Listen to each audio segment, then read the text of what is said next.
medyo man na yung good to nga duwato. Ano mo na problema na taga Cagayan?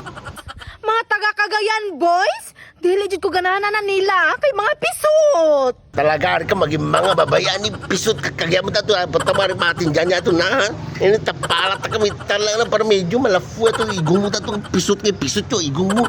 Ano na isin mo. Ano na kagyan na nga tuloy. Ano may damdamay mo kagaya mga na demonyo ka nga babae.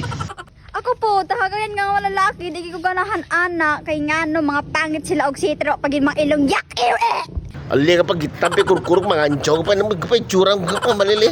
Kurang lang tadhe lang ang bulati ka pa yung pirma na para mati ka. Oo, kitis ka.